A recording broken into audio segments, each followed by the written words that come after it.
right? So today, it just crossed my mind that with the past experiences of Dr. Asue Ighodalo, vis-a-vis some kind of exchange of pleasantries with Comrade Asue Oshomole, and the kind of fallout of reactions that came from it, I came to the conclusion that there's deficiency of leadership education. I came to that conclusion that there's deficiency of leadership. People do not understand what leadership is. People do not understand that you have position doesn't necessarily mean that you are a leader, because the least form of leadership is positional leadership. So usually when somebody is in a position, chairman, whatever it is, people think that he's a leader. He's not a leader, because leadership essentially is influence. And this is why it is important for me to educate people on what happened in the last election, because Dr. Asue Ighodalo is a man of influence, because people do not really know what happened in that election. And I can tell you, because I am a first-hand witness as a critical member of the campaign organization, and not just any member, a spokesperson of the campaign organization, the deputy director in charge of media and publicity for the Asue OK campaign organization. There were a few strategic meetings and plannings that I was not in. One or two of them perhaps on my birthday, but then, and maybe some other ones that took place maybe at the very highest level of the governor, the candidate, the deputy governor, the deputy governorship candidate, the chairman of the party, director general of the campaign organization. Except for that, in most of those outings, I was there. And I can tell you, because if you do an analysis of what transpired the first time Governor Obaseki came and the first time that Asue Ighodalo came, they're both similar in the sense that they were both greenhorns in the political field. None of them had quite held any political position before. Both of them had the influence of an incumbent. Whereas in 2016, Governor Gordon Obaseki was supported, as a candidate, was supported by Comrade Adams Oshomole, an incumbent governor. Asue Ighodalo was also supported by Governor Obaseki, an incumbent governor. The only difference was that Adams Oshomole still had some level of acceptance, and I don't mean to be critical about it, so that people do not, misunderstand what I'm saying. Governor Obaseki was very good to me when he was governor. Till today, we interact. I still interact with his wife, and we share a whole lot of things together, a whole lot of convictions together at certain levels of, intellectual cross-pollination of ideas. So critically, it's important for people to know that when at the time that Asue Ighodalo was running to be governor of Edo State, there were a lot of faculties, there were a lot of things that were wrong. There was a lot of bad blood in several corners. First of all, Chief Dan Obi was leading a renegade PDP, because before that time, Governor Gordon Obaseki had fallen out with the APC and had moved into the PDP, and the PDP, and that PDP that was led by Dan Obi had also fallen out with Governor Gordon Obaseki. So there were a lot of quarters. A lot of people were not happy with the leadership style of Governor Gordon Obaseki at that time. See, a lot of people had fallen out. Anselm Mojizwa, Philip Shaibu, Ajoto, a couple of people. So the ground essentially from the onset was very hostile to Dr. Asue Ighodalo. Many people who contested on the same ticket with Dr. Asue Ighodalo, eventually as the elections grew, they became at variance with him. Many of them claiming that the problem that they had was not with Dr. Asue Ighodalo, but with Mr. Gordon Obaseki, the governor. Now that's a detail for another time. We'll have another opportunity to analyze whether their angst against Gordon Obaseki was justified or not. That's what this video is about. I just want to let you know what the influence that Asue Ighodalo brought in. So in spite of the bad blood, in spite of the rejections or argument or stiffness in certain quarters, a whole lot of people just, the enemies were much more than the friends. But Asue Ighodalo came in, and I was in several campaigns with him. Incredible level of influence. There are places where we got to, and the security was having a problem catching up with Dr. Asue Ighodalo, because Dr. Asue Ighodalo isn't that kind of person that would prefer to just walk around and wave people. He will enter into the crowd. He will sit in old people's laps. He would share bottles of palm wine with certain persons. He would share a cap. I mean, it was so, his interaction with the people, in spite of his inability to be very fluent in the local language, but even when he was in Ishan, he was such a friendly dude. It was such a great dude. Till tomorrow, when you see him, he would rather use pidgin English to greet you. Wow, now, how are you doing now? Sometimes he will stab your stomach. Sometimes he will, rub your head. Sometimes he will, chop knuckle. Such a free, sociable individual. For somebody to now come from the organized private sector and then to now contest in an election, having been in the political field before, having never been in the political field before, and they had to use all of the instruments of coercion to rig him out of power, tells you the kind of influence that the guy brought into play. Now, if he was an experienced politician in a manner of speaking, and he had built bridges across board, many people say he was not a homeboy. He didn't have this. He doesn't have this. He rarely comes to Edo State. But in spite of all of that, the man on his own individual merit, majorly speaking, grew goodwill from seemingly nothing after the primary to a ground swelling organic followership. I was there, so I can tell you. One of the times we went to Emohi, and then we stopped at one of the supporters' house, and then we needed to get to where the Emohi people were going to gather.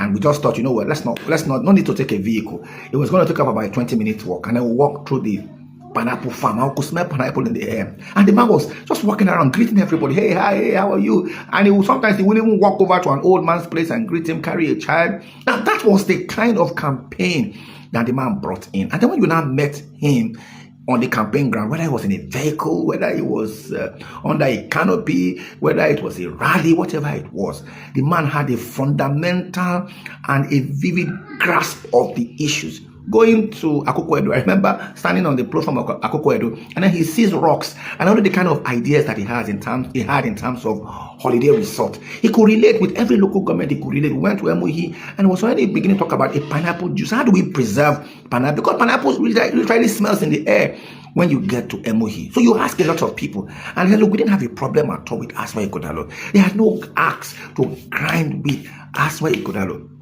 Many of the people, rightly or wrongly, said that the axe that they had to grind was with Governor Godwin Obaseki. And now, again, I'm not saying that they are correct, and I'm not trying to do an analysis between Governor Godwin Obaseki and Asue Ighodalo. And I'm not saying that the problem that we had in the election was Governor Godwin Obaseki. I'm just simply saying that in spite of the hostilities that Asue Ighodalo met, he was able to break the ice on several fronts, was able to reach out to people, and majorly on the basis of his own merit. The guy was a television delight. Anytime you spoke with him, whether it was on Arise or channels, whether it was on ITV, whether it was on ITV radio, and it was just fun. It was just fun listening to him. His rich baritone was an attraction, in itself, and his ability to switch between pidgin and rich Queen's English was just something that was just maverick. So give it to him.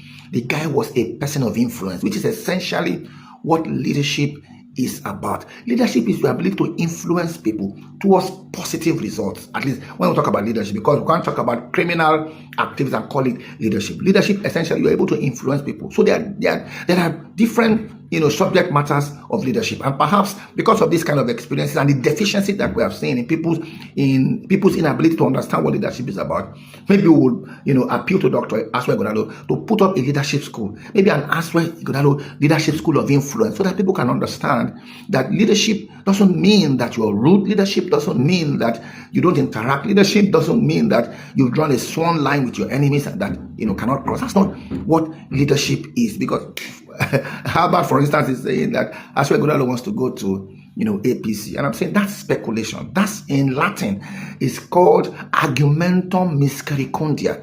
That is the fallacy of hasty generalization. They are just conjectures. All that we have is conjectures and supposition. And you know what? Assumption is the lowest level of knowledge, because there are no critical evidences to prove that Dr. Asue Ighodalo is going to APC. If he wants to go to APC, let him go to APC before we can now know what to do. But to say on the basis of sharing a smile and the basis of sharing a bottle that Asue wants to go to Dr. Asue wants to go to APC, it's not convincing, as far as I am concerned. I think that to a very large extent, that's almost wanting to be mischievous or wanting to grab the headline. That is what we call tabloid reporting. You attempt to grab the headlines, and then you get to the content of the news, and then you find that it's literally empty, because there are different kinds of leadership. Unfortunately, in this part of the world, the worst kind of leadership is what we have. There's a people-centered leader. There's a task-centered leader. The people-centered leader is somebody that panders too much to the people. He doesn't want to hurt the people.